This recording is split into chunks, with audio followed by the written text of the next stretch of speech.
આજે આજનું ભજન આપણે સવજી દાદાનો 5 મહાભૂતનો દેહ 5 મહાભૂતમાં વિલય થયો એ નિમિત્તનું આજનું ભજન છે. તો 5 મહાભૂત કયા છે? આકાશ, વાયુ, જળ, તેજ અને પૃથ્વી. આ 5 તત્વોમાં મળી જાય છે.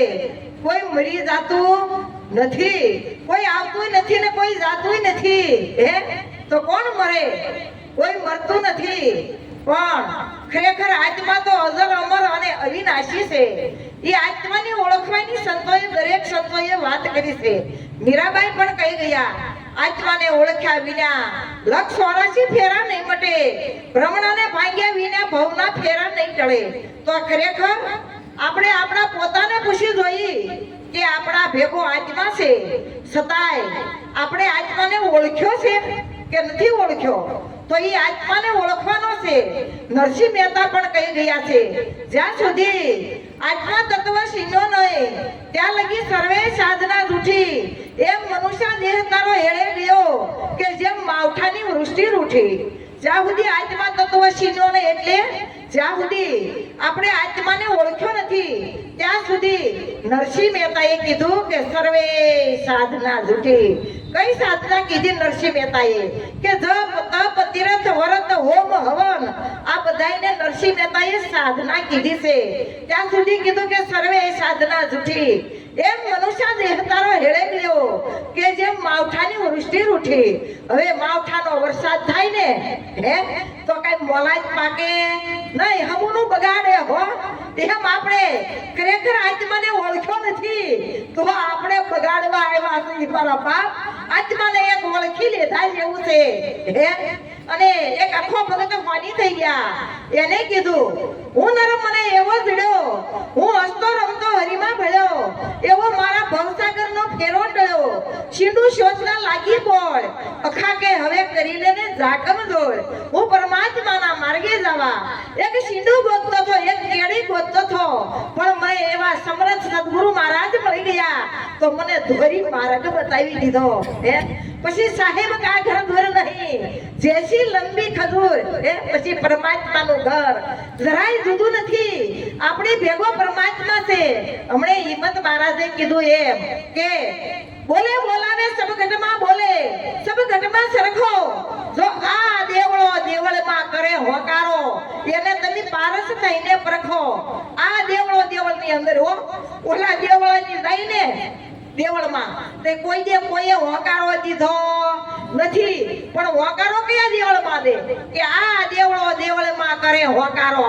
હે એને તમે પારસ થઈને પરખો કે કોઈને બનાવ્યો પવન સરખો. આ દેવળો દેવળમાં હોકારો કરવા વાળો છે કોણ? એને કોઈ દી આપણે વિચાર કર્યો કે હોકારો દઈ રહ્યો છે, ચાલી રહ્યો છે, બધું જોઈ રહ્યો છે, બોલી રહ્યો છે, આ છે કોણ? એની કોઈ દી આપણે એનો વિચાર કર્યો નથી. તો હશે કોણ? હરીમાં હાલવું, હરીમાં ચાલવું, હરીને અડે છે હાથ, ખીમો કે અળગા ક્યાં કરું ગોતું, આમાં ક્યાં નથી જગતનો નાથ. અળગોરીનું ક્યાં ગોતું કે એને, આમાં ક્યાં જગતનો નાથ નથી. બધાની અંદર પરમાત્મા બોલી રહ્યો છે અને ઈ પરમાત્માની સંતોએ દરેકે વાત કરી છે અને ઈ આપણે ખરેખર સમજવા જેવું છે. એટલે લાલજી મહારાજે કીધું, લાલને જેને આત્મ નહીં ઓળખાયા એ તો મિથ્યા જગતમાં આયા. દેવને દુલ્લો ભયા એવો આ દેહ છે, એનો વિચાર ન લાયા. મનુષ્ય દેહ મળ્યો અતિ મોઘો, ફોગત જલમાં ગુમાવ્યા. લાલને જેને આત્મ નહીં ઓળખાયા એ તો કે મિથ્યા જગતમાં આયા. હવે હું કીધું, લાલને જેને આત્મ નહીં ઓળખાયા એ તો મિથ્યા જગતમાં આવ્યા. મિથ્યા એટલે શું કહેવાય ખબર છે? નકામા. હે એ તો મિથ્યા જગતમાં આવ્યા. દેવને દુર્લભ એવો આ દેહ છે. જોત ખરા, દેવો જેની આસના કરે, હે પ્રભુ અમને એક વખત મનુષ્ય દેહ આપો તો અમે પરમાત્માનું ભજન કરી. અને આપણને તો મનુષ્ય દેહ મળી ચૂક્યો છે, છતાંય આપણે પરમાત્માનું ભજન કરી શકતા નથી. કારણ કે ખાવું, પીવું, ઊંઘવું, મોજ મજા કરવી આ તો પશુ અને પંખીઓ કરે છે. તો એમાં આપણામાં ફેર શું થયો? હે આપણે ભગવાને શા માટે એ મેકલ્યા છે? એક પરમાત્માનું ભજન કરવા મેકલ્યા હો. હા, પણ આપણે આયા આવ્યા ને ભૂલી ગયા. હે, માતાના ઉદરની અંદર હતા તે કોલ દઈને આવ્યા હતા, હે પરમાત્મા એક વખત તું મને આમાંથી છૂટો કર, હું તને કોઈ દે ભૂલીશ ના. એટલે કીધું કે નવ નવ માસ ઊંધે ઓદર મસ્તક રહેવું અને દુઃખ પામ્યો જબાર. આ હાથ જોડીને કેસે હરી અવતાર દેજો, હરી રાખીશ તો મારી તે કરે મરવું બાબ ભૂંડું, જીવ જોને અંતર માયુંડું કે મરવું બાબ ભૂંડું. હું કીધું નવ નવ માસ મુદે ઓદર મસ્તક રહ્યા અને પામ્યો દુઃખ પાર. એ કાદવ કિચડમાં જે ઊંધા માથે લટકતો હતો, અપાર દુઃખ પામી રહ્યો હતો, ત્યારે પરમાત્માને કોલ દઈને આવ્યો હતો. ઈ કોલ ભૂલી ગયો. કેમ ભૂલી ગયો? આ મોહ માયાની જાળમાં ફસાણો. હે, જેમ કરોળિયો હોય એની જાળમાં ફસાણો હોય અને એની જાળમાં ફસાય, હેઠો પડે ને ઉપર ચડે પણ એમાંથી બારો નીકળી શકતો નથી. એમ આપણે કરોળિયાની જાળ ઘોડે આ મોહ માયામાં ફસાણા છીએ, એમાંથી બહાર નીકળી શકતા નથી અને પરમાત્માનું ભજન કરી શકતા નથી. આ મનુષ્ય દેહ કેવો મોંઘો છે, મોંઘામાં મોંઘો, ફરી ફરીને વારે વારે મળે એવો નથી હો. સંતો પોકાર કરી કરીને કહે છે કે મોંઘા મનુષ્ય દેહ ફરી રે ફરીને મળે નહીં વારંવાર કે ભાઈ તું ભજી લેને કીર્તાર. શું કહે છે? દરેક સંતો ભજન કરવાનું કહે છે, હે, બીજું કોઈએ કાંઈ કીધું નથી.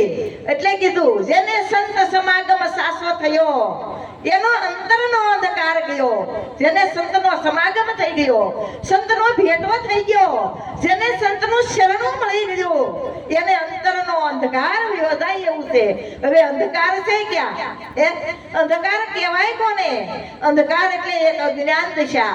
અજ્ઞાન કોને કહેવાય? હે, કે જેને ખબર નથી કે આ પાંચ તત્વનો દેહ છે હું છું અને આ દેહ છે મારો છે. આ મોટામાં મોટું અજ્ઞાનનું આવરણ છે. ગુરુ મહારાજ આ પડદો હટાવે હો. પડદો હટાવે ને તે આપણને પોતાના સ્વરૂપનું ભાન થાય, ત્યાં સુધી થતું નથી. એટલે કીધું જેને સંત સમાગમ સાસો થયો એને અંતરનો અંધકાર ગયો, એને અંતર ભાંગી જાય છે. જેમ ગંગા સતીએ કીધું એમ કે અંતર ભાંગ્યા વિના ઉભરો નો આવે પાનબાઈ.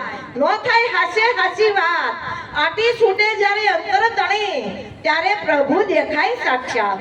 જ્યારે અંતરમાં જે આટી પડી છે, બાંધગણ છે, આ બધી છૂટી જવી પડે ત્યારે પરમાત્મા જરાય જુદો નથી હો. પરમાત્મા આપણી ભેગો છે. એને કીધું જેને જ્ઞાન રવિનો ઉદય થયો એને રજુનો સડપ ભૂસાઈ ગયો, જ્ઞાન રવિનો ઉદય થઈ ગયો.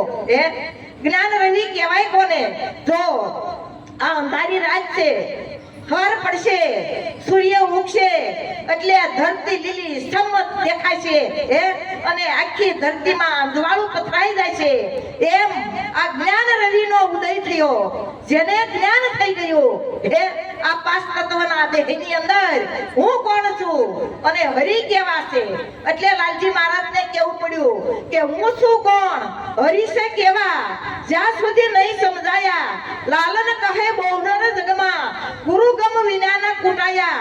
લાલન જેને આદ્યમ નહીં ઓળખાયા એ તો મિથ્યા જગતમાં આયા. હું કોણ છું અને હરી કેવા છે જ્યાં સુધી નહીં સમજાયા. હે, લાલન કહે બહુનર જગમાં એવા ગુરુ ગમ વિનાના કુટાયા. ગુરુની ગમ જોઈ, હે, બધી આપણને ખબર પડે હો. કોઈ અજ્ઞાન વાળા નથી, બધાયને જ્ઞાન છે, બધું જ્ઞાન છે. આડોશી પાડોશી લાયરે કેમ રહેવું, હગાવાલા રે કેમ રહેવું, હે, વ્યવહારમાં કેમ રહેવું, કુટુંબ કુટુંબમાં કેમ રહેવું એ બધાને જ્ઞાન છે. બધુંય જ્ઞાન હોવા છતાં પોતાનું જ્ઞાન નથી હો. આ પાંચ તત્વના દેહની અંદર હું કોણ છું આનું જ્ઞાન નથી. ત્યાં સુધી આ બધું અજ્ઞાન છે. એને કીધું કે અજ્ઞાન આ અજ્ઞાન દિશા જાશે ત્યારે ઘટમાં આ સૂર્યનો પ્રકાશ થાય છે. જ્ઞાન રૂપી સૂર્યનો પ્રકાશ થઈ જાય તો આ અજ્ઞાન રૂપી અંધારું જાય એવું છે. ત્યાં સુધી જાય એવું નથી. અંધારું હોય અને દોરડી પડી હોય તો આપણને દોરડીની અંદર સર્પનો ભાસ થાય. ખરેખર સર્પ હોતો નથી, દોરડી હોય છે. પણ સર્પનો ભાસ કેમ થયો? અંધારાની હિસાબે. પણ લાઈટ કરીને જોવે અંજવાળું કરીને તો એના સર્પ હોતો નથી. એના સર્પનો ખાલી ભાસ થાય છે. એમ ખરેખર આ દેહનો આપણને ધ્યાસ લાગી ગયો છે. હું દેહ છું, દેહ મારો છે. પણ ખરેખર તું દેહ નથી, દેહ તારો નથી. તું સો કોણ? એનો વિચાર કરવો પડે કે નહીં? કોણ છો?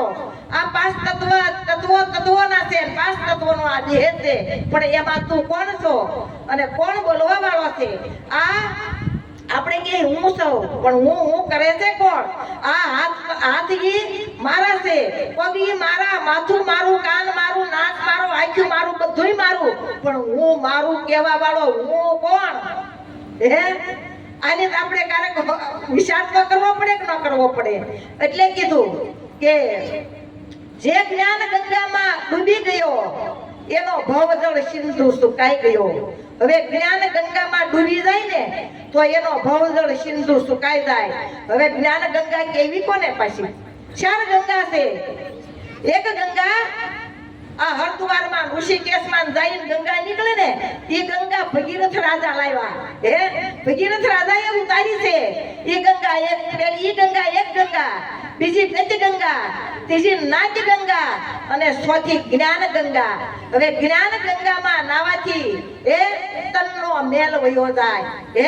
તો તનનો મેલ આપણે મનનો મેલ વયો જાય. આપણે તો મનનો મેલ કાઢવાનો છે. તનનો મેલ તો તમે ગમે ત્યાં નાખ્યો તોય જાશે, પણ ખરેખર મનનો મેલ કાઢવાનો છે. જો મનનો મેલ કાઢશું તો મેળ આવે એવું છે, નકર આવે એવું નથી. એટલે ભગીરથ રાજા ગંગા લાવ્યા ને. ભગીરથ રાજા કે મારે ગંગા તો ઉતારવી. ક્યાં ઉતારવી? શંકર ભગવાનની સત્તા ઉતારી, બધાને ખબર છે ને. અને શંકર ભગવાને એક જ લટ મોકળી કરી હો. ત્યાં તો હડાહડાટ પાણી હમાતું નથી. વિચાર તો કરો. એમ અમારા ગુરુ મહારાજ તો એક જ શબ્દ છે.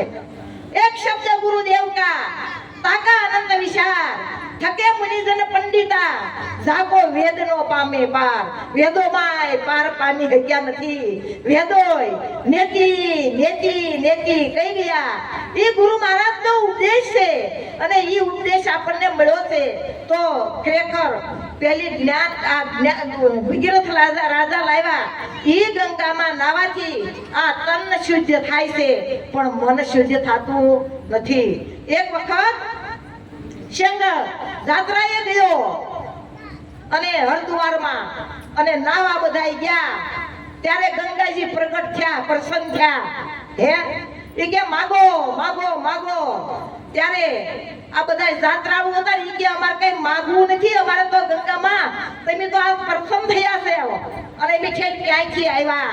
તમે વિચાર તો કરો. કોઈને પ્રસન્ન નહીં થયા હોય આજ તો અમને તમે દર્શન દીધા. આપો મળ્યા તો અમારે તમને કઈ પૂછવું છે. અમને આજ મોકો મળ્યો છે પૂછવાનો. શું પૂછવું છે કયો? તઈ કે છે કે આયા બધાય યાત્રા કરવા આવે અને ગંગાજીમાં નાય, પાપ કર્મ બધું ધોઈ જાય. તો હે ગંગા મૈયા, તમે આ પાપ બધું નાખો છો ક્યાં? અમને કેદુનો આનો વિચાર થાય છે, પણ અમારે પૂછવું કોને? પણ તમે આજ તો મોઢો મોઢ મળ્યા, અમને પૂછવાનો મોકો મળ્યો. ત્યારે ગંગા મૈયાએ કીધું કે ભાઈ તમે સાંભળો. આથી જે યાત્રા કરવા આવે ત્યારે લોટીઓ ભરી ભરીને લઈ જાય. એલા બધા લોટીઓ ભરી ભરીને લાવો કે ન લાવો? હવે બધા કેમ હોજ ભરીને લાવે, બાટલા ભરીને લાવે. પેલા તો લોટીઓ ભરી ભરીને સીલ મારી લોટીઓ પાછું સીલ મારી લોટીઓ ભરીને લાવતા. ગંગા મૈયા કે આથી લોટીઓ ભરી ભરીને લઈ જાય. પછી ઘરે જઈ આડોશી પાડોશીને હગાવાલાને બેની દીકરીઓને બધાને બોલાવી તેડાવી અને લોટી ખોલે. આપણે જાત્રા કરવા જઈ લોટી ખોલી કે ન ખોલી હે લોટી ખોલે અને બધાયને સમસી વેચી દે હું કોઈનું પાપ રાખું નહીં કે બધાયને થોડું થોડું બધું આઈથી લઈ જાય બધાયને થોડું થોડું વેચી દે છે લોટી ખોલવી હે અમારા ગુરુ મહારાજના ગંગા વસે ભગીરથી થી ભરપૂર અને ઈ ગંગાજીમાં નાય અને એની લોટી ખોલી હો હા કઈ લોટી ખોલી તમે વિચાર કરો તો આ લોટી ખોલી હા અમારે લોટી ખોલી છે હે આ જ્ઞાન ગંગામાં ગુરુ મહારાજના શરણના જ્ઞાન ગંગામાં નાય ખરેખર આ લોટી ખોલવાની છે અને જો આ લોટી ખોલશું તો આ બધાય મન પવિત્ર થશે મન આમાં નાઈ લેશે હે નાઈ તરબોળ થશે તો જ્ઞાન રૂપી ગંગામાં ખરેખર નાવાની જરૂર છે એટલે કીધું જે જ્ઞાન ગંગામાં ડૂબી ગયો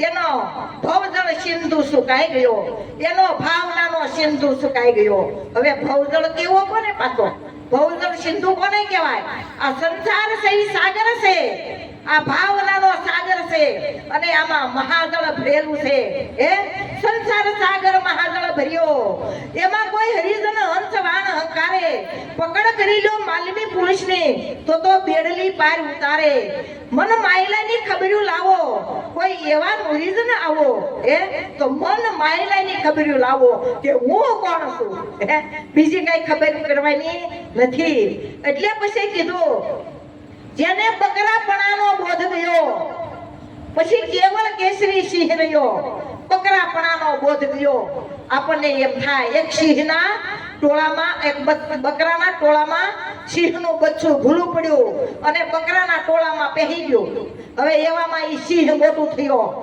એવામાં એક સિંહનું ટોળું આવ્યું અને બકરાના ટોળામાં સિંહ બેઠેલો ત્યારે કીધું કે ઓહો આ બકરા તો આપણો શિકાર છે અને આ બકરાના ટોળામાં તું સિંહ એ આમાં બેહસ કે તઈએ નારેના હું તો બકરો છું રોજ કરો એનો બકરાનો ધ્યાસ લાગી ગયો કારણ કે ટોળામાં કાયમ બેહે એટલે બકરાનો ધ્યાસ લાગી ગયો એને એટલે કે હું તો કે બકરો છું સિંહ નથી ત્યારે માને નહીં રગઝગ ઘણી કરે સિંહનું ટોળું કે છે કેટલી આજીજી કરી અને એક તળાવની પાસે લઈ જાય છે તળાવની પાસે લઈ જઈને કીધું કે જો આમાં તું જો મારે કેશવાળ છે એવા તારે છે તે કે હા મારે સટ્ટાપટ્ટા એવા તારે છે તે કે હા હું તરાડ મારું એમ તું તરાડ મારજે આને તરાડ મારી એમ બોલાય તરાડ મારી હે તઈ આ સિંહને તેરા સિંહને ખબર પડી કે હું સિંહ છું એમ ગુરુ મહારાજે આપણને બધાયને શ્રીલંકા સિંહ બનાવ્યા એવા બનાવ્યા